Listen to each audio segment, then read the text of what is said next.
Jejak politik Rahmawati Soekarnoputri tak pernah sejalan dengan Megawati. Sosok mendiang Rahmawati Soekarnoputri, putri ketiga Presiden pertama Indonesia, Soekarno pernah meramaikan dunia politik di Indonesia. Sama seperti saudara-saudaranya seperti Sukmawati Soekarnoputri, Megawati Soekarnoputri, dan Guru Soekarnoputra, Rahmawati juga ikut menjajal politik. Seperti apa rekam jejak politik Rahmawati Soekarnoputri? Berikut ulasannya. Dalam dunia politik, Rahmawati kerap berganti-ganti partai. Pada 2002 hingga 2012, ia merupakan salah satu petinggi Partai Pelopor.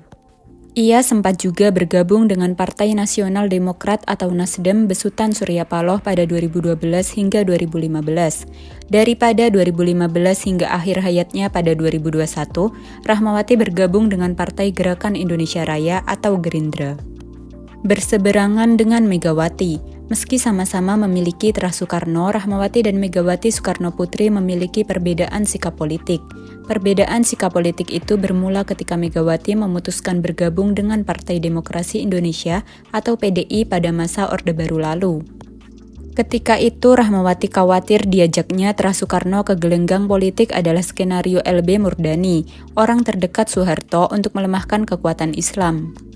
Ia sempat mengatakan hal itu pada Megawati, namun kakaknya itu tak merespon dan hanya diam 1000 bahasa. Rahmawati mendukung Gus Dur. Perbedaan sikap politik antara Rahmawati dan Megawati juga terlihat ketika Abdurrahman Wahid lengser dari jabatannya sebagai presiden dan digantikan oleh Megawati pada 2001. Ketika itu Rahma mengambil sikap politik untuk mendukung Gus Dur ketimbang kakaknya sendiri yang tengah naik ke kursi presiden. Rahma cukup keras menentang Megawati sampai dalam satu kesempatan ia menyebut Megawati pernah melakukan makar terhadap Gus Dur. Berseteru karena BLBI. Perseteruan antara Rahma dan Mega berlanjut ketika kakaknya itu mengeluarkan kebijakan surat keterangan lunas bagi obligor Bantuan Likuiditas Bank Indonesia atau BLBI ketika menjabat sebagai presiden. Saat itu kebijakan tersebut paling banyak menyedot keuangan negara. Sebagai bentuk perlawanan terhadap kakaknya, Rahmawati lalu mendirikan Partai Pelopor.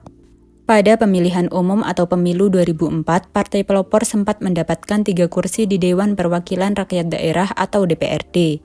Dukung Prabowo di Pilpres 2019. Sikap Rahma yang berseberangan dengan Mega kembali nampak ketika ia bergabung dengan Partai Gerindra pada tahun 2014. Sebelumnya, ia memutuskan keluar dari Partai Nasdem karena partai tersebut memutuskan mendukung Jokowi yang diusung oleh PDI Perjuangan. Sebagai bentuk dukungan, Rahma sempat bertemu langsung dengan Prabowo Subianto di kediamannya pada 16 Mei 2014. Dan pada Pilpres 2019, keduanya berada di dua kubu yang berlawanan. Rahmawati mendukung Prabowo Subianto sebagai capres, sementara Megawati menjagokan Joko Widodo atau Jokowi sebagai calon presiden 2019. Akhir hayat Rahmawati Soekarnoputri. Pada 3 Juli 2021, Indonesia kehilangan salah satu putri proklamatornya yakni Rahmawati Soekarnoputri. Anak ketiga Soekarno itu mengembuskan napas terakhir di RSPAD Gatot Subroto, Jakarta. Rahmawati disebut meninggal dunia akibat terpapar COVID-19.